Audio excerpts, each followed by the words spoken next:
Bem, depois desse rápido intervalo, nós estamos voltando e temos o prazer aqui na TV Serra Azul, no programa Ontem e Hoje, de receber o reitor da Unify, Francisco Artem. E ele nos brindava no bloco anterior a respeito de como surgiu São João da Boa Vista. E ele contou como fosse uma narração, a gente viveu, tenho certeza que a hora que o barco chegou, desembarcou em São João, você estava lá vivenciando. Isso na nossa imaginação, que eu acho que importante é isso, ter uma imaginação fértil e pensar, né?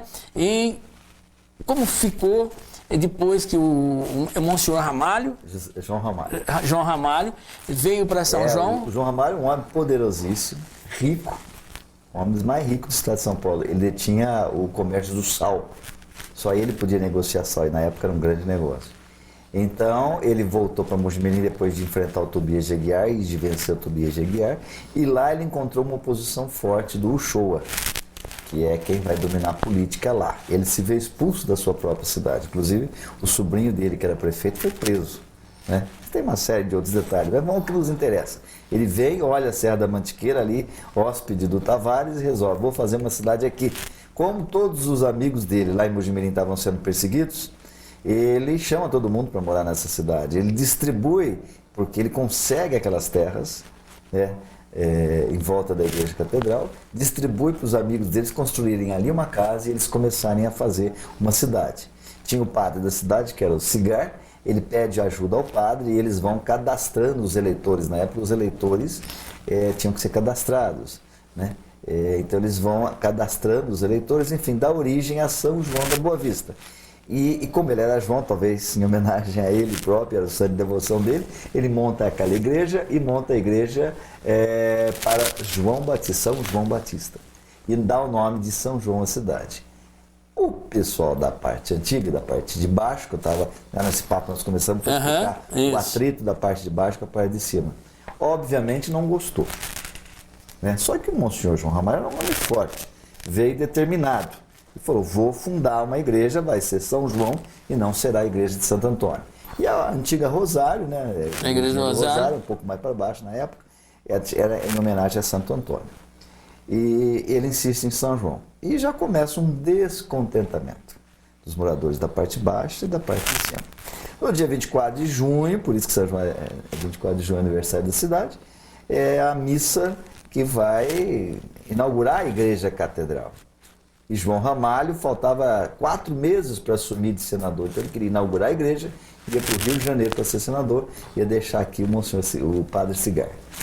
No dia da igreja, no dia da missa, na hora em que ele ergueu o cálice, ele teve um ataque fulminante. Ele morreu, caiu em cima do altar, morreu no altar. O primeiro padre da igreja catedral morre na hora da homilia, na hora da Eucaristia, e no momento em que ergue o cálice. Veja, numa época, nós estamos falando de quantos anos atrás, cheia de superstição, aquilo foi um rompimento. O homem forte tinha promovido a mudança de Santo Antônio para São João, morto, perdeu sua autoridade. O pessoal da parte de baixo, revoltado, porque a igreja principal havia saído de lá, porque o nome do santo padroeiro havia mudado, né? E uma nova igreja. Então, e eles achando o seguinte, se esse padre morreu na hora da Eucaristia, é um castigo de Deus. Deus não queria que se mudasse o nome de São João, de Santo Antônio para São João. E os moradores de cima, convencidos de que a morte de João Ramalho, dramática como foi, é porque aquele povo da parte de baixo da cidade era um povo que mexia com feitiçaria, com bruxaria, e que teriam rogado pragas no padre, né? E essa história ficou 40 anos para ser resolvida. Aí começou uma guerra entre as duas cidades, de tal ordem que durante esses 40 anos, São João da Boa Vista era uma das raríssimas cidades do Brasil que tinha 2 cemitérios.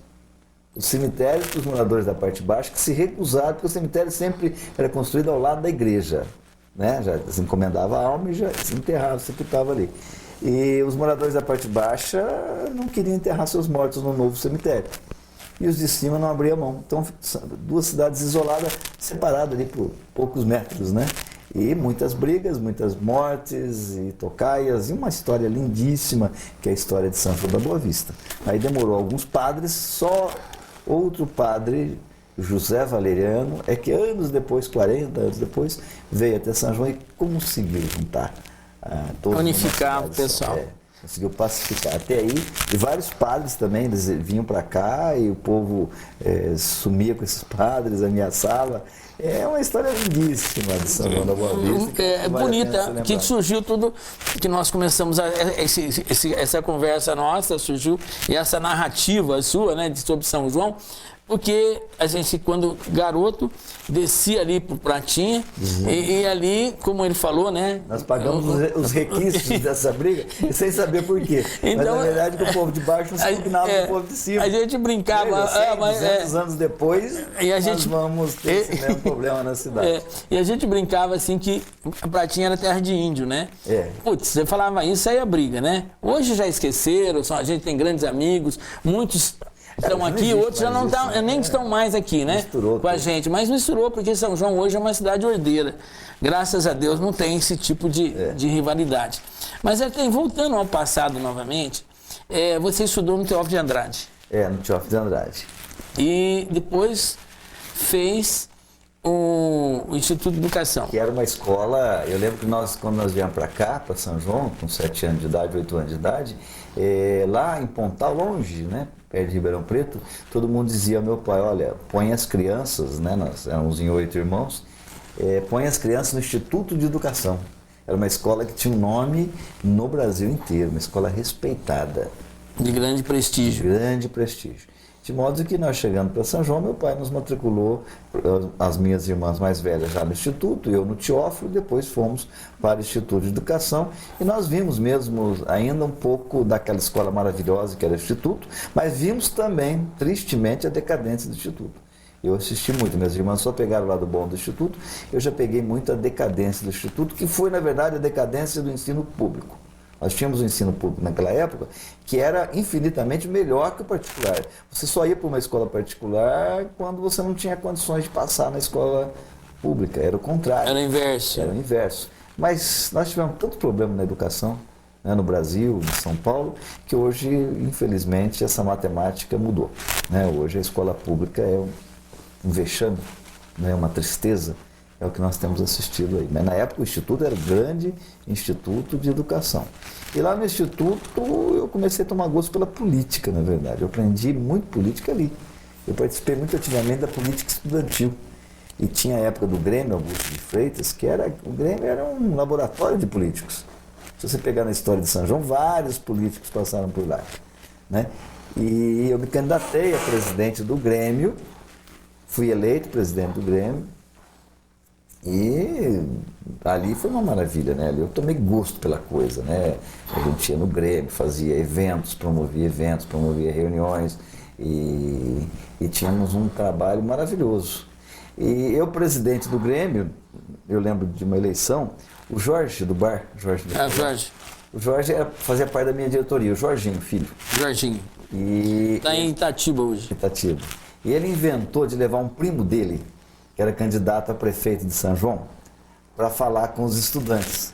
E o primo dele chamava-se Nelson Mancini Nicolau. Você conhece? Novinho, menino ainda, garoto ainda. E o Jorginho levou o primo já dele. Já esteve aqui com a gente também, amigo nosso. Se podia levar, falei, traga.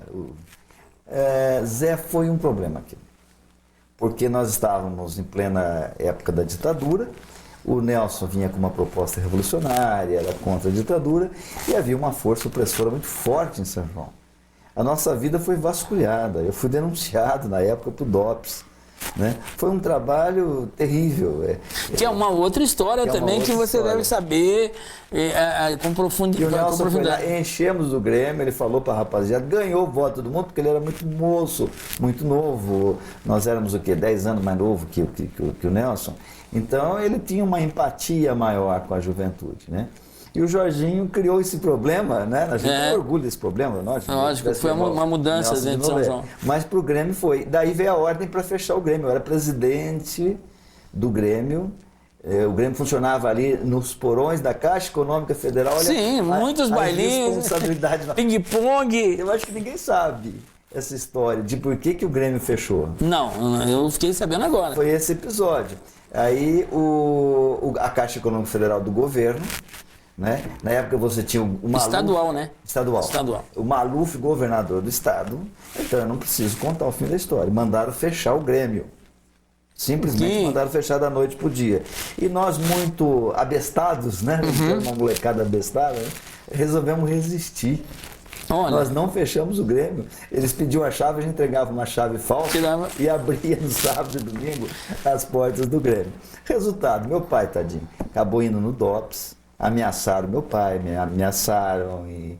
Foi uma coisa terrível, um episódio terrível. A gente tinha muita pressão, acabou cedendo. Eu fui deposto. Fui deposto do cargo. Me expulsaram do Instituto de Educação.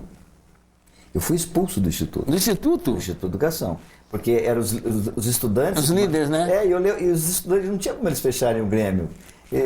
Talvez, olha, a responsabilidade, a gente não tinha noção do que acontecia no Brasil e a força dos militares. Aquele tempo não tinha televisão, jornal era... A gente não sabia que eles podiam dar um tiro ali, a gente não tinha noção do perigo, na verdade. A gente achava engraçado e resolvemos resistir por aventura, né? Eles arrumaram uma maneira mais simples, ainda bem. Eles me tiraram da presidência, acabei deposto, acabei sendo expulso do Instituto de Educação por desobedecer a ordem de fechar o Grêmio.